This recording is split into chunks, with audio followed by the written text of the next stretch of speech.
So, my friend recently got a dog. Really? Yeah, and he keeps complaining to me about. He's like, I really wish I knew how much work dogs were until I got one. Like, she keeps me up all night. Like, man, if you're struggling with a dog, you should try a kid. Yeah, imagine having a kid. Let alone a wife. But think about all the people that had kids and didn't know what they were getting into. Yeah, I went from no dogs and single to married and a baby with 2 dogs within a year and a half. Yeah, it's not bad. It's not bad. I did the same. I had two dogs right before I had my first kid. Hey, so when friends of mine are about to have a kid, they ask me like any advice I have, and my biggest advice is get a dog. Yeah, like that. Why is that? It acts as a mop, a vacuum cleaner, a babysitter. That's fair. Yeah, it does everything. I was eating chips yesterday, and I dropped some, and my dog ate them. So it's accurate. Yeah, accurate. My child will just throw stuff to the dog at this point because he likes to watch him catch it and whatnot. So yeah, well, that's okay. Well, welcome to episode 6. Wow, episode 6, guys, of the Nut Club. Yeah, that's right. Very nice. It's good to be here. Yeah, it's great to be here. We've made it. I got a drink. Brock wants me to try this. He says it's magical. John tried it last week. Magical would not be the word. Did you hear that? Did you hear it? That was my ASMR. Go ahead, boys. Have a taste. It's not bad. It's not a 5. Like you gave it a 5. It's not a 5. It's better than a 5. That's what I'm saying. Like he's just being. Think about what you're rating. It's probably because there's real sugar in here. Yeah, there's a fuck ton of sugar. That's why 38 grams of added sugar. Good Lord. No wonder it tastes so good. Delicious. It's not. It does have a bit of a grapefruit kind of aftertaste, though. Yeah, the smell is fantastic. It smells great. Yeah, it's refreshing. They got that part right. And the biggest problem with the mustache is just how much food and drink gets into the mustache. I just shaved everything last night. It's like a forced carryout box. I give my kids a kiss sometimes. Like I was drinking coffee this morning and they had to leave and took a drink of coffee and I gave them a kiss. And they're just like wiping their mouth off. I'm like, man, I'm sorry. That's gross. That's really gross. I'm sorry. Those poor kids. I'd give it an 8. An 8? Yeah, it's pretty good. I like it. You know, it's been a long time since I've had an energy drink with a lot of sugar, though. So I've got no problem with the rating, but what's your 10? I guess is the question. I got to know what we're comparing it to. I'm not drinking it, just going, damn, that's good. That's what. That's that's fair. Like, I don't know. What's your favorite energy drink? Then, I guess. Ooh, I don't know. This one has so much sugar; it's got a different taste. Like Yeah, I drank all the Spike was one of my favorites back in the day. Of course, when the Bang craze was going, Bang was all right. Rainbow Unicorn Bang is Ross. Yeah, this is better than most of the Bang flavors, though. Like there was a purple and white one that was Bang that was really good. What's that one called? Like cotton candy or something? No, it was like a peach. You know, white peach, white grape, something. I don't know. Peach is a really underrated flavor. It was really good. It was really good. It was a pear. It was prickly pear, something prickly pear. Yeah, it was mild. It was a mild taste. I like either I want it to slap me in the fucking face or I want it to just just slide in there. So this flavor is dragon fruit. Do you think if you ate a dragon fruit blindfolded, you'd be like, that's a dragon fruit? Because I don't think I could tell. No, you wouldn't. I don't even know what a dragon fruit is. I don't even know what it looks like. Do we have those on our I think I've had dragon fruits. I think my kids every once in a while get a wild hair. I'm going to try a fruit or something like dragon fruit. So I think we got a dragon fruit. See where dragon fruit's native to, because I don't even. I have a hypothesis. It's that the seeds of the dragon fruit cause some sort of diarrhea. Go into the bathroom. You need to verify. So. All right, or some sort of laxative. So it is native to Asia, Mexico, Central America, South America, and Israel. All right. So and dragon fruit diarrhea. Let's see what kind of response we get from there. It's a great search. The NSA is just watching you, just wondering what you're doing. Yeah, they know I'm not a threat. For those who have a diet that has low fiber, you may feel the effects of yellow dragon fruit more quickly. No. For example, diarrhea. Yeah, that's not what I was talking about, though. Is dragon fruit a laxative? The yellow dragon fruit is a natural laxative. Okay, maybe I was right. It looks like a lemon, like a lumpy lemon. I probably remembered this from TikTok. Yeah.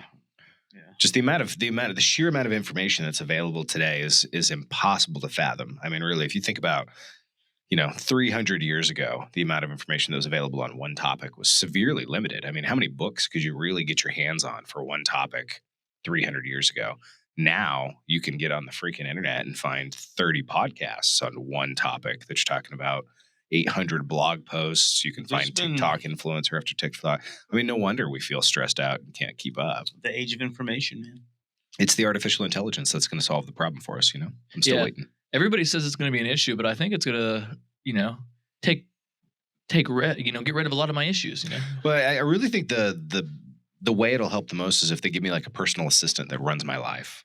Like it knows that I have a bill that needs to pay, and it knows that my credit card got canceled and needs to be updated on all my billing sites, and it does it for me. That would be nice. Or it knows that I need to get some fucking plane tickets to Cancun with my family, and I put it off, and it just goes and it just presents them to me, and it knows the way I like to live my life. Literally, obviously, we don't have to go down this rabbit hole very long, but I just watched Black Mirror. Yeah, exactly what the episode was about. Dude, it's beautiful. I really think that's the way it's going to go. Replicas, obviously I'll keep it short, but they make replicas, and a replica essentially does all the processes for them. Yeah, dude. Yeah, and they just walk around. Yeah. Like coffee's being made by the replica, like anything you actually have to do, obviously, is yours. But like all the mundane tasks of your life. That's how the Greeks used to live. They just had a bunch of slaves doing all the work for them, and they just concubines. Yeah, and then they just that's why they had so much philosophy, because they had nothing else to do. Yeah, just Romans had it too. The Greek and the Romans are very similar with that. Yeah. What was the guy on Star Trek? Yeah, not a philosophy guy. But like one of the guys was Jean-Luc Picard. No. I just remember thinking Jean-Luc. One of the guys was always talking about like the arts and stuff, and I was made me think about how of course. I think it's number 2. I think it's William Riker. I think he's. Which it's just like about you could focus on so many things. Yeah. If, you're saying. Yeah, it's impossible to keep up, but I do think that the artificial intelligence will solve that problem for us. Destroy the world, maybe. But handle my life effectively, I think yes. While it still lasts. Yeah. No, I mean, really, just think about it. Like, what else is like the mundane shit that you have to do? It's like send an email. It could easily, or just respond to a text message for me. That's within months now. Of it just reads your text message for you, pre-selects your responses. It already does that with some of them, but give me a real one. And it's you respond, and then it also does the task where it puts that shit on your calendar for you. I love AI. It's just a question. It's always the classic, when does it go too far?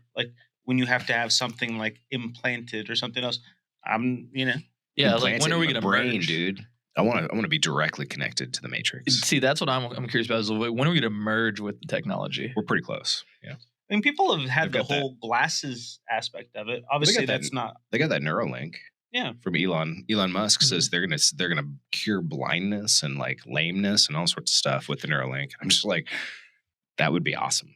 It would be awesome. My question is what is this I don't want to say predetermined because it's not obviously, but if it's people like to use a butterfly as an example, right? So we're a caterpillar right now, and this technology and AI is kind of us balling up in the cocoon and then being able to break out of our cocoon as a new species, like a butterfly. Sure. So my question is were we supposed to get to this point and merge with it? Is that part of the evolutionary cycle that's always supposed to have been there? We're just not aware of it? Or if, this is about to go south. That's kind of where I think it's got to be the natural progression. Yeah, I mean, man and machine become one. Yeah. Like Transformers kind of. Yeah. But if you think about the Transformers plot, it's kind of a cool plot. Which one? The just the overall. Just the fact that they had Transformers. Is that a plot or is that just No, it's just a cool the essence of the story. It's just it's kind of all right. So we'll break it down a little bit. Okay. All right. So we have a mechanical alien species that had to leave their planet due to a war. Yep. Okay. So then you have them hiding out on the moon, basically on a moon base, and we didn't discover this until we went to the moon, and that explains why. Yeah, it explains why we haven't been back. And it's a cool, allegedly, it's a cool story. They did it very well. Yeah, I think Transformers is. We always talk about how there's not good movies anymore, but as far as plot wise, I mean, I don't find Transformers movies that good. I don't watch them, but I'm saying just the writing behind it, I think, is quite interesting and intriguing. The real star was Shia LaBeouf, though, right? Got to start a Disney I Channel. always think of the cartoons, but yeah, the movies. Shia LaBeouf was awesome. Shia LaBeouf. You got Even Stevens. You remember Even Stevens with How can you forget? I celebrate Lewis. the whole Shia LaBeouf catalog. Shia's great. He's good in Fury. He's an amazing actor. Is it? Yeah. Fury is good. I haven't seen Fury. No, Fury is very good. He's actually a really good actor. Didn't he just go like? He didn't go crazy, but he kind of went off. Yeah, I think any of them. Yeah, kind once they get like really successful, I think they. He was all a go child crazy. actor that probably at some point feeds into it, but I don't know. I feel like he had kind of I think it was a positive reawakening. I don't know. All I know is that seems to be a really good actor now. Do you see any like so the way I kind of look at it is he got super famous and then kind of realized the shallowness of the industry and kind of fame and whatnot and kind of ran from it, right? Yeah.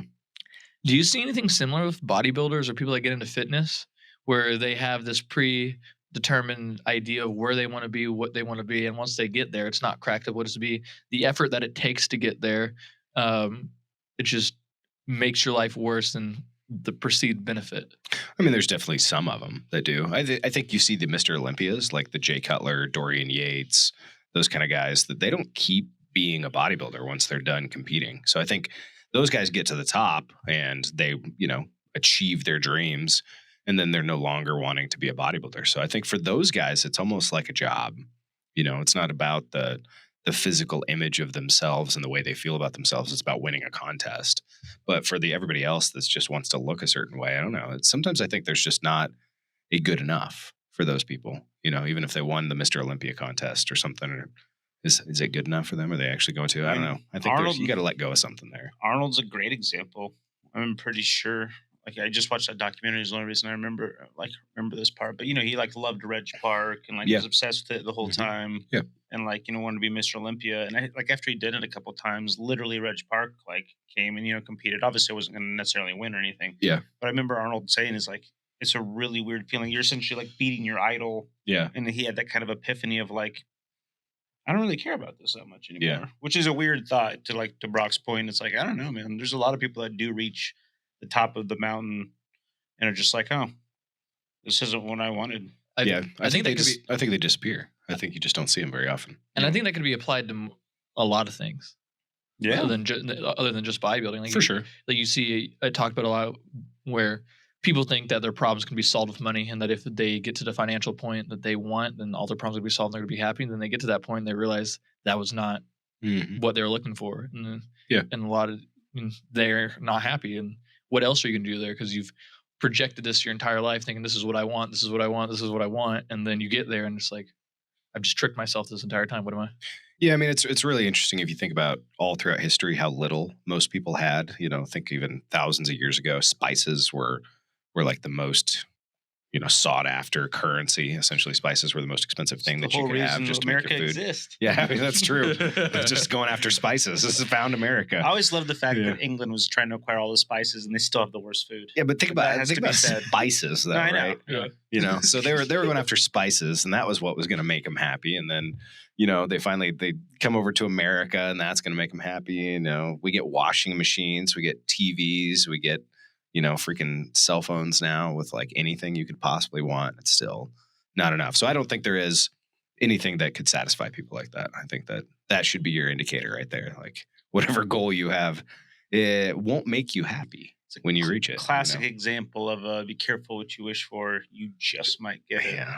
Yeah. There's a quote. It's Jim Carrey, I think. That's I wish everyone could be rich and famous and realize it doesn't make them happy. I think is what it is. And it's I think that's a good way to look at it, and just looking back through history, I think that's the easiest way to look at it logically. We have more than we've ever had before, and people are just as miserable as they always were. So probably more. I think probably more. Yeah, I think you just get exposed to it and you get just used. Build a pyramid for us or something. They'd probably be happier then. Yeah. Apparently we couldn't do it as well as the old one. That one's perfect, guys. I know. Yeah, 20,000 years later. It was made by the Nephilim. No, I think it's impressive, but I don't make it part of my personality like some people do. Yeah, I what I've kind of noticed is you get these things in your head this is my goal. This is what I'm looking forward to now.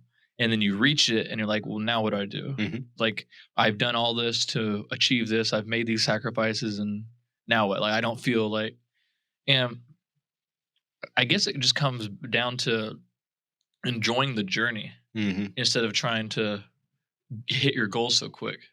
And I think if a lot of people did that, took that in consideration with their fitness journey, you'd see a lot healthier, happier general population. It's interesting. I think it's Tony Robbins, if I remember right, but he says that for people to be happy, they have to have a goal they're striving for. Mhm. And so this is always about how you should be striving towards a goal. It's nobody really talks about the fact that those goals don't satisfy you in the first place. It's the striving towards them that makes it seem like it's worth something in the first place. Because once you get it, it's really not that important.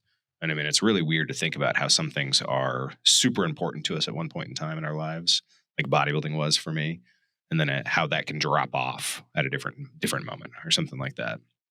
And you just see everybody kind of lives in their own little world of what's important. Some are bigger than others, but there's people that are living up in the elite banks that run all the governments and everything else, and they're in their own little world and got their problems with how they're going to control more countries and fund more wars and shit like that, and they're just as miserable as the rest of us. It's weird. Yeah, I mean, definitely everyone has their own little unique set of problems. And Yep, for sure. the fitness part of it is tough though, and I think that it all comes back to the goal. If you're just in there kind of just hanging out, you're probably not going to do anything for your self-confidence necessarily. That's true. But if you have a goal in mind, even if it's not to necessarily look better, just to feel better, I feel like once you're actively working towards that, even if you don't get there right away, at least you know why you're going. And I feel like that could have a chance to keep you going. I feel Yeah. like staying on the path helps too, like not getting too far off or too distracted. Like, for example, we have the holiday season coming up, and this is a very interesting season for fitness, right? Because Yeah. you got January comes around and everybody's, got their New Year's resolutions, and they're going to get in shape this year, and they're going to get the six pack in. They're going to get everything that they've always said they're going to do, but just haven't done it. This is the year that's going to change. Yeah. But before that, they're shoving their face Mhm. with stuffing and turkey and and all types of stuff. Nothing wrong So with that. I guess my question is, how does one stay disciplined, or what are some tips and tricks to stay disciplined through, this hard time of Yeah. a year in fitness too, It is Stay interesting. goal-oriented. Yeah, it's interesting how we use the New Year's kind of like this springboard for resolutions and things like that. Fitness being the biggest one, but I really don't think there is some New Year's. It's a new year, starting fresh. Kind of like starting Monday on your diet or whatever it is. I think there is some of that, but I think that more of the point that you said that we're stuffing our faces. You have Halloween, and then you have Thanksgiving, and then you have the Christmas season.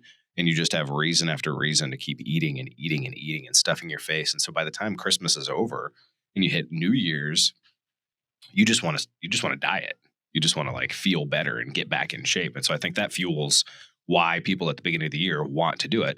I also think that, there's some ways to deal with the holidays without, being the Tupperware king or queen or something, and just bringing about to your say, yeah. Tupperware with you to meals, but still to balance them. I mean, my first rule is really that if it's a holiday, all bets are off, man. Just fucking eat whatever you want to eat. I really don't care. Unless you are a high level competitive bodybuilder or athlete or something, there's really no reason not to enjoy Christmas, Thanksgiving, whatever these are, that you have family holidays where people are, celebrating the 3 F's: it's food, family, football.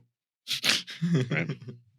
So, Three amazing football. F's. yeah, except for the football. I don't really care about that one. Yeah, it's kind So- of unfortunate we have such shitty teams play on Thanksgiving Day and whatnot, Yeah, for sure. No, I've been alive long enough now. The lines are actually good. Oh, that is, yeah. It's taken 35 years. Comes around. every team gets their eventually. Yeah, but so first, there's really the extremes. Obviously, there's the extreme of trying not to enjoy anything, and being perfect on your diet and things like that. And that if somebody really is neurotic and needs to stay in shape and wants to follow the diet, like the minimum I would say for those people is just to at least eat normal on Christmas, and Thanksgiving and things like that. But that's not the average person, right? And that's not most people that are listening to this. Most people that are listening to this are not. They may wish that they were bringing Tupperwares with them or something like that, but I think most of the time they just want to be in better shape. I think it's important to point out too, though. But like you said, Halloween, Thanksgiving, Christmas, New Year's. That's 4 days. Yeah. You can eat pretty much whatever you want if you're being consistent on a diet. Yeah, over the course of 3 months. But Right, you know what I'm leftovers. saying? Like, for like 90 days, Yeah. we're looking at 4 days. So I don't know. I definitely agree, like, with what you just said, but just to springboard off that, like, it's a good thing to keep in perspective, too. Yeah. I think it's really hard. When people put food in front of your face, you want to eat it, And so I think that's the hardest part. You do have to learn a little bit of discipline. You do have to, say no at certain occasions. But I think that the real challenge, and I'll be honest, I think that harder than saying no is allowing yourself to have just one and not having any more. Yeah. Personally, I think that let me just have just one. Because, Saying yes once is harder than saying no, for sure. because once you say yes, you like break this like wall of discipline, and you're just like, well, let's just have one. And it's like, dude, you can stand in front of like a freaking box of cookies or something, Yeah. Girl Scout cookies, and the devil's on your shoulder, just like, one's not going to hurt you. You can just have one cookie. You've never got up, gone to the kitchen, gotten one cookie, and then came back and sat down. Never. Like, Well, not I've done once. it. I've done it. Really? Because I've never. But I've done never that. stuck to it. Yeah, I was like, did your ass leave the couch again? Yeah, I just came back and got another fucking Yeah, that's cookie. what I'm saying. But the devil on your shoulder is just like, just one That's cookie what my won't sisters hurt. do with brownies. Yeah. It's always fun to watch. I do that. Yeah. I do that with a lot of stuff because I just don't want to actually admit how much I'm going to eat of it. Yeah. Yeah. I'm very honest with myself. Chocolate chips. Yeah. I'll go grab like a small handful of chocolate chips, and then every time I walk past the bag, I grab another small hand.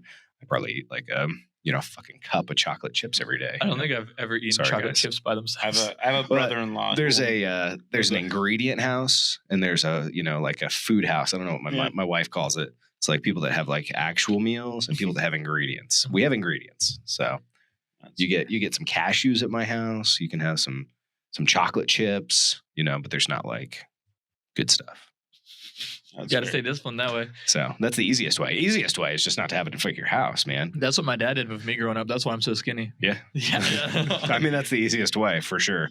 But through the holidays, I mean, you obviously have to live a little bit, Yeah. And I even the strictest hardcore bodybuilder diets can have a cheat meal every week, Absolutely. even up to like 3-4 weeks out from their show. So you're not that special that you could not have a cheat meal. So why not factor that in to the holidays? That's one every week. And that's exactly my whole point with the 4 days. Is like you should pretty much be able to eat whatever you want as long as you're doing the stuff you need to be doing on the other days. Yeah. There's no reason to limit yourself on Thanksgiving. Yeah. Yeah. Those aren't that big of a deal. It's really, how are you going to do it in between, Right. My kids have a fuck ton of candy right now because it's just I had get it. Halloween. Right. And so every night I'm just looking through like, what's in theirs and what's in his, and For sure. grab a bag of Skittles and grab some Tootsie Rolls. And, I kind of try to pick the stuff they don't like for the most part, but I like those too. So, but that adds up real fast. You do that every day for a week, Sure. and then here in three more weeks, we're going to have Thanksgiving. Greatest so then- holiday of the year. Then you have leftovers from Thanksgiving, or I'm going to eat the pie, or whatever it is that's Pie's gonna leftover. stick around for a while. Yeah. So and then before you know it, it's Christmas time. No, I know. So I know. and before even like Christmas happens, people are making Christmas cookies and they're making all these different little treats and things like that. So it is. I mean, it's tough, especially if you really like the season and you really like to eat and you want to taste all of it. But I would say, I mean, you have a few options, right? You can be the person that says no to all of it. That's the smart Sure. idea. Is to have cheat meals, say no, like don't do it. Or you can be the person that learns how to have one, but chances are good. You have one, you're going to have 5 or 10. It's hard to eat one sugar cookie. Or of course you just say fuck it and you just go all in and get fat over the holidays, and then Join do us the back old on January 1st. New Year's resolution all over again. Can you adapt your working out schedule to like match your eating schedule so you make gains in that time? You could make gains, but you'd also gain some fat probably. Yeah. So for the right person, it's not a problem. How do you bulk properly in the winter? Like how do you maximize muscle, putting on muscle with reducing the amount of fat that you put on with it? Because obviously you're going to put on fat with muscle regardless, but Yeah. It's a slow and steady approach. I mean, the way you do it is that you get into a routine of what you're eating. So you have a plan. This is what I eat every single day, and it may vary. And then, you track body weight, you track, your strength, things like that. And as those things are not improving, if your weight's staying stable, if your strength isn't going up, if you feel like your energy levels are fine, you haven't gotten fatter, well, you add another 300 calories. And then you do that for another 2 weeks. And then, you readjust. You say, okay, I added 300 calories. Did I get fatter? Did I get stronger? No. Let's add another 300 calories, and then do that every 2 weeks or so. That's how you bulk in a smart, controlled way where you don't get fat. So other people just like a dirty bulk. Dirty bulk and a clean bulk are completely different. Dirty bulk is going through the Christmas season and just eating whatever the hell you want and getting as big as possible. And then a clean bulk, you're eating basically the same way you would diet. You're just using those same foods and eating more of them. Are you a dirty bulker or a clean bulker? I was a clean bulker. I'm not even that dirty of an eater for the most part.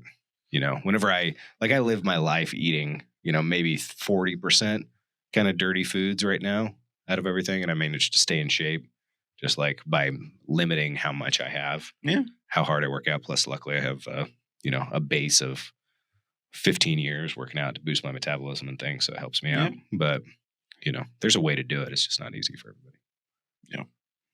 But it can be done. It can be done. I don't know. I feel like I'd be a dirty bulk kind of guy. Yeah, the problem with the dirty bulk is that it can fuck your stomach up a little bit. So some guys that think that they're eating a lot of food because they're like, I could eat a whole pizza in one sitting. Well, that's all they eat all day. And they eat one whole pizza in one sitting, which is like 2,000 calories. Yeah. And that's all they eat all day. And you're like, man, you just ate 2,000 calories for a day. That's what a woman eats, Like, what are you doing?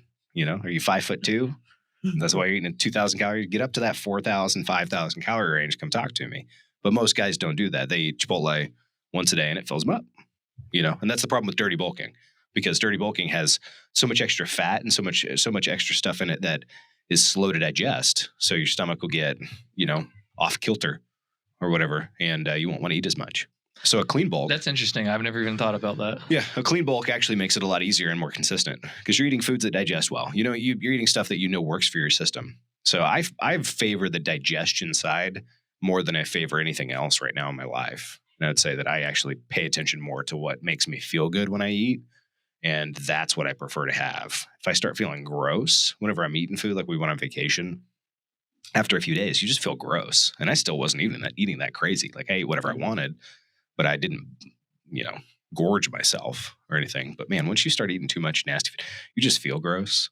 Whenever you eat nice, quote unquote, clean foods, whole foods, your whole system works better.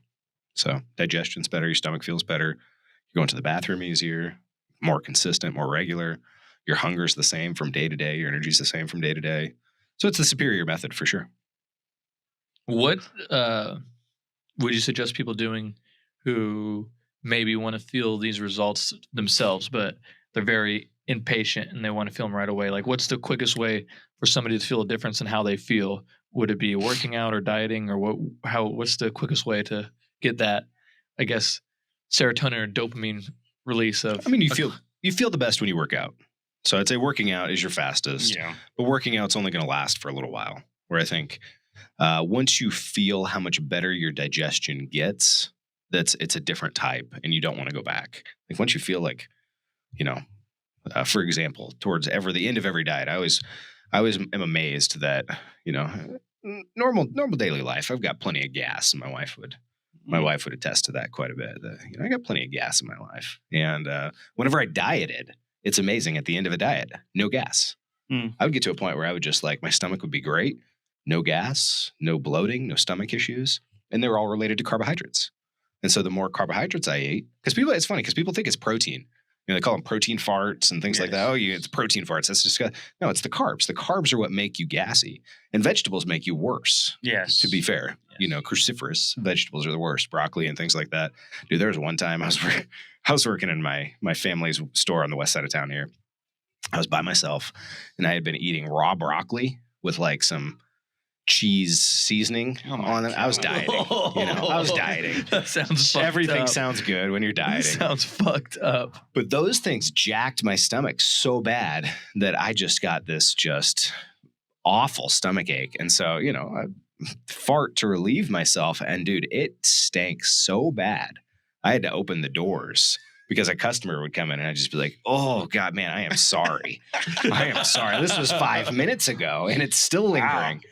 So I actually towards the end of the day, I started going outside to fart. Wow. So just so broccoli is one of those that does not sit well with me. Those cruciferous vegetables definitely increase gas for the most part. But I just imagine Jared going outside to fart and just like a head-on collision happening just immediately after. It's like, oh my gosh. I just like to think of like that one customer that's been building up the nerve to come get some supplements. Like, so walk into that.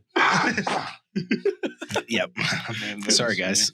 Yeah. Nothing personal. I just, broccoli didn't work for me. But the best I ever felt was always whenever I had limited carbs and I had plenty of protein and I had fats in there. So, and that's just the digestion side of it. You don't have a gas kind of problem and I'm sure everybody's different. So not everybody's going to like what I eat and work, well with what I eat. Sure. But I think that's interesting. So I do think that once you realize how much better that feels, that is the big difference in your life. And so working out and stomach, they're just different in how they make you feel better. You'll feel better faster with a workout because you're going to get that endorphin rush. Yeah. You're going to sweat a little bit. You're going to get, all these things that make you feel productive about yourself. You did all those things. Completion. Yeah. Where the diet is really going to just make you feel more at ease. Gotcha. Perform better in the workouts, stuff like that. Gotcha. Mm-hmm. So you're saying a race car is a race car. It enjoys the track, but it goes around the track a lot better with good gas in it, right? Yeah. Gotcha. Got to use the right fuel. Got to use the right fuel. So tackling fuel. We're in our culture right now is kind of pushing through pain, not being a pussy. Hardcore shit. Ice baths. Walking on glass barefoot to ground or something. Yeah.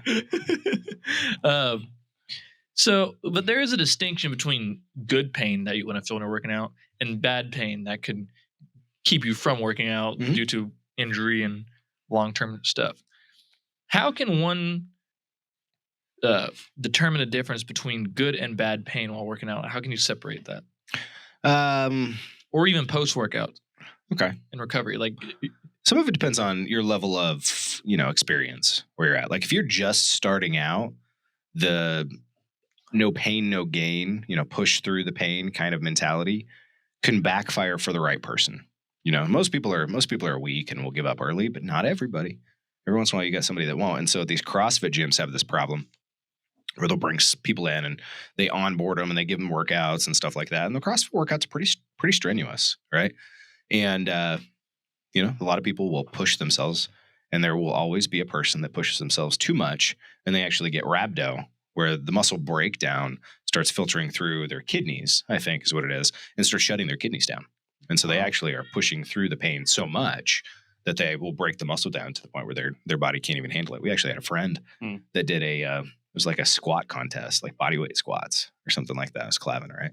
And he got rhabdo because he squatted so much in one day and he was unconditioned. His body was not used to it. And so it broke down the muscle tissue so much that it filtered through his kidneys and it started turning his pee like brown, things like that. I mean, your body starts shutting down at that point in time. So obviously there is too much. And that's actually not uncommon. I remember I was drinking Dr. Pepper when he told us this story. Yeah. It looked just like the Dr. Pepper, right? Yep. Yeah, that's right. Yeah.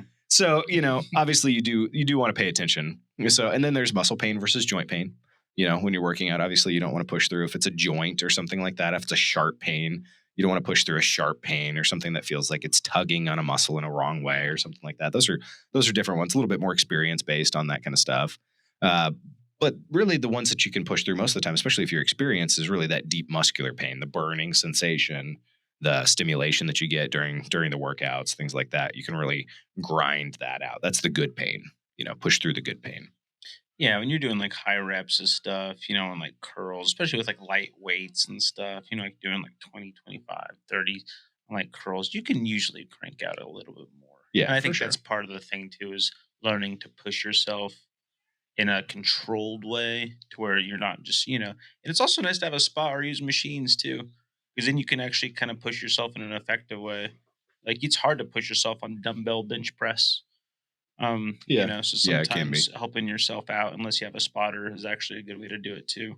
Yeah. With these videos that we see of people like getting injured in a gym, like squatting and their knees go backwards and the stupid stuff like that, is that just a matter of too much weight or poor technique or both? Most of the time, when there's a major injury, it's too much weight. The guy doesn't know what he's doing, and he's handling too much weight that he couldn't handle. So like whenever you see somebody that's doing leg press and they lock their knees, then their knees go backwards and they hyperextend their knees. Yeah. I mean, that person shouldn't have been doing that in the first place. They probably shouldn't have had that much weight on there. Yeah. So that's just basic What do you stuff, even though. do at that point? Like getting that back up. You just cry and wait for somebody to help you. I'm saying the person helping, obviously the You guy. just unload the weight. That's it. You start pulling Have all you the ever seen plates that off. happen in person?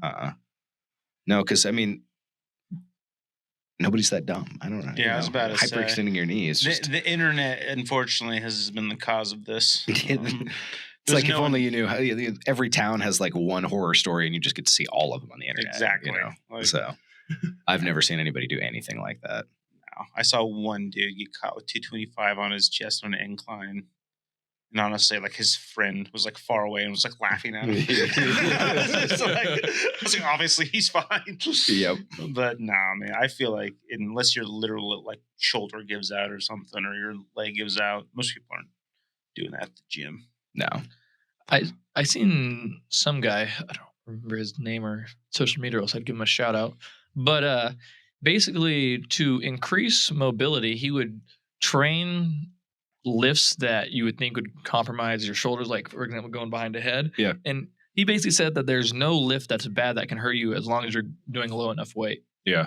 So do you find that true? Because the whole point was strength through the entire range of motion. Okay. Yeah. Like doing no matter what you're I doing. mean, if you're using a low enough weight, then I think that's probably true.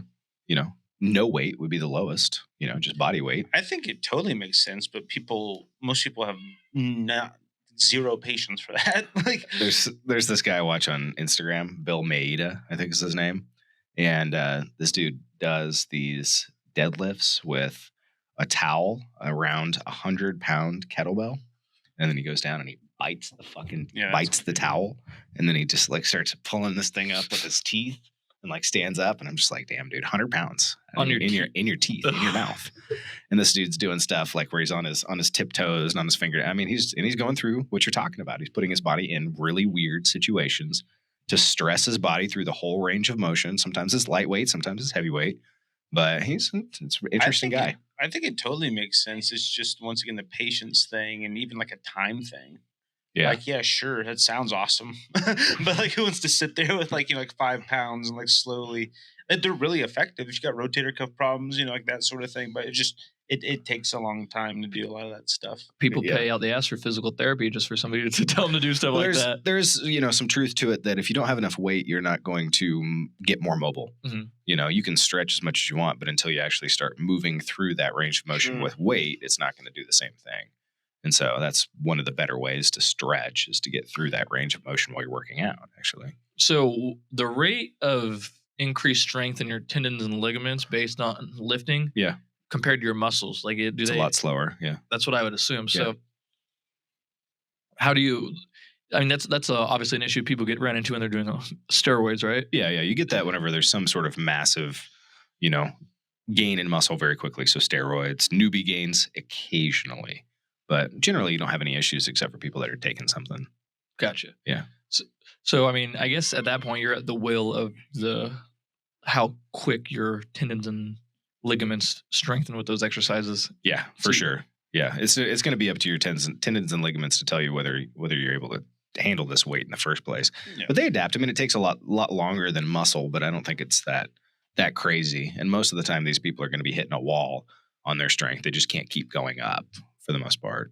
Yeah. So, I mean, really not something that happens for somebody that's very often. Have you ever heard of people using like stem cells for obviously for regeneration, but like for just recovery and non-injury? So I was listening to a podcast the other day, and he kind of used it for injury, but it was crazy what they're talking about. It was this snowboarder or skier guy, extreme sports athlete, who ended up having a back injury, like some slip discs and whatnot. And he ended up going to Mexico or Tijuana and getting stem cell treatment. And he had, I think, scoliosis or some spine condition that was able to be fixed in his mid-40s, early 50s, just based on stem cells. Yeah. So they were able to fix like scoliosis and stuff like that. So do you Do you see any possibility of using stuff like that in the future for like long-term illnesses? I mean, I don't see why not. It depends on if these are the ones from the aborted fetuses. If these are the aborted fetus, stem cell therapy, then it is kind of getting into an ethical issue there at some point. But I know Mexico. I don't know specifically where, but I know Mexico has been doing surgeries with stem cells for a long time. And I think it's cheaper. Like when you're in America, it's a lot cheaper, but I think there's just less laws restricting what they can do. Yeah, I on some of imagine those so. things. And I'm not saying it's good or bad. I just think that's kind of, that's where that sort of stuff is at right now with stem cells. It's kind of like which country does the specific thing, but I think there's a ton of merit to it. I mean, the research is really, really, really controversial though. Mhm. Some people like if you get it from a pig, it's fine. If it's not from, so it's like, well, what if this saves lives? So what if it came from a dead life? And it wasn't alive. A lot of gray area. Yeah, you get down into these really weird conversations that get non-scientific very fast and get into something else. True. I would assume the best stem cells are probably the ones that are the least ethical. Yeah, that seems to be the way it goes. Yeah, I mean, there's no free lunch. They're the most lucrative, I know. But really, what's the limit on the amount of babies you can kill? There's not a limit. I think that's why. So yeah, there's definitely no ladies, shortage of demand. Just keep getting pregnant and more of them. Just keep giving me some stem cells, guys. At that point, like humans are becoming like livestock. That's like that's basically what we can plant more trees, right? Yeah. Plant more trees, grow more babies. What's the difference? It's Matrix style. Yeah, I find that very interesting. That maybe one day instead of having to put braces on Forrest Gump's legs, we could just shoot him up with some stem cells and make him lay in bed for a couple of weeks, and he'll be able to walk normal again. Hey, that may be a possibility in the future. I'd be curious to see what they really accomplish, because there's a lot of proof in the power of your brain. That's why there's the placebo effect, because the placebo effect, they have to take into account for the placebo effect because it works so well. When you think something's going to work or something's going to happen, you automatically get that result.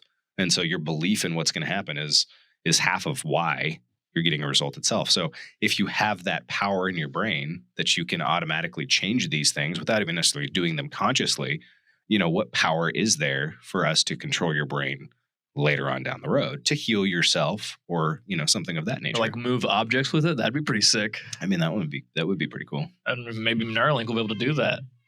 SRX. But Neuralink's going to hook you up to like some artificial legs that they're going to, now you can walk because it's going to connect to your brain, and then you're going to control them with your brain just like you're walking, and then you're not going to be paralyzed anymore. It's crazy. Yeah, it's crazy. It sounds awesome. I'm not going to lie. I don't really understand people's hesitance for AI. It's just like anything. You got to use it responsibly.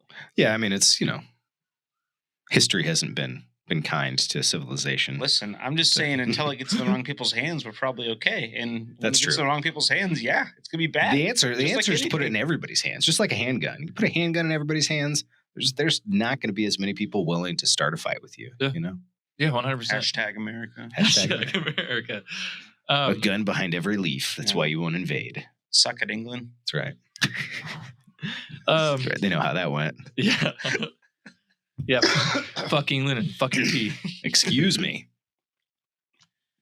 So I've been watching some podcasts recently, as we've discussed earlier in this. But another interesting topic that I found is nicotine. Yeah. Yeah, people are saying it's beneficial. Nicotine. It can be. Depends on which ways, my friend. Nicotine is pretty awesome. If you want to hook your customers for life, nicotine's it's very cool. It's very addictive. beneficial. You look cool doing it. It's been in the movies forever. Yeah. No, there's there's a difference between nicotine and tobacco, right? So the active chemical versus tobacco itself. And there's even some research, or maybe I'm just pulling it completely out of my ass and lying, but there is some difference in the way that the tobacco itself is processed. And if it's a carcinogen and how it's, just like beef, if you throw beef on a grill and you burn the shit out of it, cook the outer edges to where it's crispy, they've actually showed that those outer edges become carcinogenic. And so then they actually can be cancer causing because you heated it at too high of a level, right? Well, the same as what they were saying about tobacco, that it's actually the way they process it, all the extra shit that they add. But if you took organic tobacco and you had it, dried in a different way, like it wasn't nearly as harmful. So you go back even further to just nicotine by itself, and you're not getting the harmful problems from tobacco in nicotine. You're just getting the addictive nature. So yeah, it's the tar and the carcinogens. Yeah. That's that conflation that most people have, that there's not nicotine without tobacco. Especially nowadays, you got Zins, you got snus. I think the other ones. You yeah, got that's like tobacco, but it's different. Oh yeah, no, you're right. You're Yeah, right. but I know- Zin's just straight tobacco. You have Yeah, the gums that are straight, yeah. straight nicotine. Yeah. So you could do the gums, you could do a patch, you could do it. And, there's a lot of proof that they do suppress your appetite. I used, tobacco or tobacco style products whenever I was dieting for bodybuilding shows. Occasionally I'd throw a snooze or a dip in my mouth or something like that. Chew nicotine gum is a really good appetite suppressant. And I would use the nicotine gum for appetite suppressants. It's great for focus and some energy and things like that. I think dieting, there's a synergistic blend between nicotine and caffeine when you're dieting. It makes you feel good. Yeah, there's even like a focus element to it. It's pretty mild. But people have sworn for, the cigarettes and coffee thing for years. Obviously there's a caffeine element with the coffee that's fair. too. But people talk about it all the time, like feeling more relaxed when they get nicotine.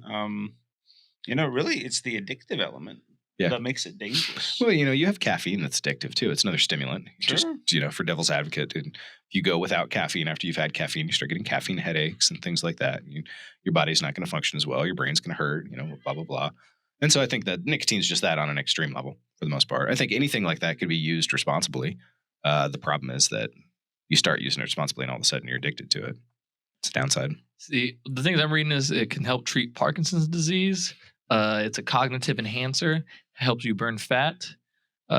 Nicotine improves short-term memory, helps people with ADHD, improves reaction time, normalizes schizophrenic brain activity, which I thought was kind of interesting. So yeah, 90% of people with schizophrenia smoke cigarettes. Okay. And so they saw kind of a correlation there, and they started doing the studies, and what they realized is basically there's what it releases helps with the hormones of the cognitive issues related to schizophrenia. I'm not a psychiatrist, so I can't. But I don't know. I don't know what you're talking about either. It also helps with Alzheimer's too, is what it says. Yeah. So it kind of sounds like anti. Is it Alzheimer's or Alzheimer's? Alzheimer's. Alzheimer's. Z. Alz, A-L-Z, No T. Alzheimer's. Z, like Zorro. But there's an H in there. So is it Heimers? Alzheimer's? Yeah, go get a little bit of that Israel Alzheimer's. vibe. Yeah, Alzheimer's. Yeah, Okay, got it. I love it when people call it Alzheimer's. People call it old timers. Old timers is the best now one. it's developed into Alzheimer's. Yeah. Which is actually really ironic if you think about it. Like old timers make sense where they think the word came from. It's like Alzheimer's, but it's old timers. I guess I can see that. Alzheimer's, same thing. So sorry, bro. It just, the way it looks is it's like all the opposite effects of weed. Really? It just looks like anti-weed. So you just use both of them together and they cancel each other out. Yeah. And you're normal. Then you're good. 2 drugs is better than zero. Or none. Or if you've ever smoked weed and you don't like it, try nicotine. It might be your favorite. You may be instantly addicted though. So beware. Now, we are not promoting the use of nicotine here. It is an extremely addictive substance, but we are fair and talk about everything here. But I think nicotine's a tool. There's a lot of bodybuilders that I've known that have used nicotine while they're dieting, and I don't think there's a problem with it. So if you want to use nicotine when you're dieting, that's you're an adult and you can make your own decisions. Yeah. And I think there's lots of chemicals that are out there that are addictive and mind altering and things like that. And it's legal and it's something you can make a choice for an adult as, and it does boost your metabolism. It does suppress your appetite. It does make you feel better. It does make the dieting process easier. And a lot of bodybuilders have used it. So it's not something I would recommend, but it is something that, if you're going to be morbidly obese or you're going to have a Zyn in your pouch in your mouth and lose 100 pounds, I'd say go ahead and put the Zyn pouch in your mouth and lose 100 pounds is going to be, the lesser of two evils, in my opinion. I think as a very long user of tobacco and nicotine, I think one of the biggest deterrents actually eventually is the price. Yeah. That's one of the things that got me off it. But there's done so many health things that you'll notice too. I'm getting off it. Yeah. But some of them aren't great, like you're talking about. Like I immediately gained weight. Immediately, I yeah. stopped smoking and dipping. Yeah, that is the hard part for people getting off of it is that their appetite comes back with a vengeance. Yeah. And so people that smoke cigarettes, a lot of people started smoking cigarettes to suppress their appetite. They were hungry, went outside and had a cigarette or something like that, or they're hungry and they throw a dip or a snooze or something, or Zen in their mouth or something. And then now you're hungry and there's nothing to throw in there. And so then the hunger just like peaks on you. And so you can gain weight. That's where the control comes in. Yeah, I always find it very interesting we kind of grew up in the era where they've basically villainized big tobacco, and so therefore you didn't get any of the facts about nicotine or any of that. So my kids walk by a smoker now because young age, right? Oh, I know. And they're just like, gross, you're smoking. I can't breathe. I'm just like, guys, shut the fuck up. Like, just let the dude smoke in peace. I don't care. I can't breathe. It's so gross. That's so bad. It's super weird how that one got like no one was fine with smoking. It seems of the past like 2 or 3 generations. Yeah. And it's just been almost shamed out of existence, man. It's getting there. I remember people walking around the mall smoking when I was growing up. Hell yeah, dude. You smoking airplanes. Do you guys like the smell of smoke? Because I don't know. I grew up with a mom who just smoked all the time. Cigarettes all the time. So I don't know. I'm not saying I miss it. I'm just saying to me that's a weird one where like culture. We always knew it probably wasn't healthy. Yeah. But like that one's just like not always. Well, I like the smell. Like I'll just because like I said, I grew up with like my mom smoking all that stuff. It's like, oh, it's my mom. Like, makes me think of my mom. So I don't know. So I think some people can be conditioned to like it for sure, based on even if you're not a smoker. Because I don't smoke nicotine or do anything nicotine at all. But I like the smell. Just smell it. I just like the smell. I don't know. It's like weird. Incense, like an incense thing in the corner of your room. There's just light a people cigarette. that have that. I also I used to smoke a pipe or cigar. Yeah. I also like the smell of gasoline too. I don't know if that's a weird one. Yeah, that is weird. I've heard that. I think that's a problem. Mental. It means you're mental. No, like I'm actually. No, I think it's a 53rd Meridian thing. Could be. Now I grew up around like race cars and dirt bikes and all that. So now the smells of my childhood: cigarettes and gasoline. sniffing glue. Coming back. Glory days. Those were the days when you could smoke inside. You guys remember going to Applebee's? When you can go to Applebee's and it's just like a haze in there? Yeah, I do remember going to restaurants and there being a smoking and non-smoking section. My dad was always like very non-smoke, very non. Like I want as far away from the smoke as possible. My mom was not interested in any of the smoking sections either. Yep. If you have kids, I kind of. Yeah, I wouldn't want to be next to the smoking section. You smell it while you're eating your food anyway. Like it's nice that they took it off completely so you don't smell it inside anymore. But I'm kind of down, man. But take one freedom. Who knows what's next? They outlawed it. Like you can't even do it if you wanted to. Yeah, I was about to say I was down until they came after like the men's grills and the country clubs. I'm like, really? What are you doing? Yeah. Like a bunch of 65-year-olds can sit around and smoke. Come and take it. At least you can still smoke in casinos. Oh, really? Can you? I mean, you can't in Vegas. I live in Vegas. I used to live in Vegas. Yeah. Kansas owns their own casinos. Fun fact. Congrats, Kansas. Yeah, we're the only state in America that owns its own casinos. Man, how great. I mean, I don't know why we don't have more casinos in that case. Like, bring the dog track back. I'm just saying, imagine. I'm all about it. Imagine getting to own a casino, the profits. Yeah, dude. It's the way to go. Yeah. Hey, we should start the Neutral Authority Casino. Yeah. These roads and bridges better be pretty nice. Yeah, right. Yeah, exactly. There should be plenty of money now from that casino, right? Where'd it go? No, you'd think, my friend. No, all the politicians got new cars and private jets. That's where all the money goes. It doesn't go to us. What do you mean? Mm-hmm. Not against casinos, but the idea of the state owning it does creep me out a little bit. But yeah, leave that. Communism. Yeah, that does seem a little communist. I'm telling you, don't think about it too long. Like, wait a second. They own the lottery too, though. Yeah, but we know that's a scam. That's fair. Most people still think the casino's not a scam. Yeah, they should know better. Yeah, the house always wins. That's a tough one. Well, I think that wraps things up for us on the episode 6 of the Nut Club podcast. Ah, yes. We got our easy 6 episodes. Easy. Yep. R.I.P. Richie. Bye, Richie. We miss you. We miss you, Richie. We really do. Forever, Rich. I miss making fun of the Bills. Next week, John has a song that he wrote about Richie. He's going to perform for us. Yeah, John's going to sing for us, actually. Yes. Channel some old Adam Sandler.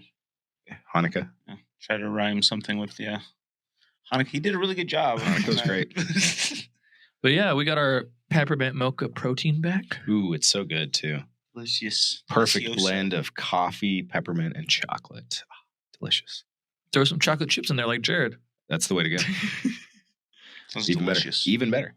Use code NUTCLUB for 20% off your first time purchase here at Nutra Authority. That is code NUTCLUB. Nut Club. Thanks for cranking one out with the Nut Club. Thanks for hanging out with the Nut Club. You guys have a good rest of your Friday. See you next week. Peace up. A-Town down.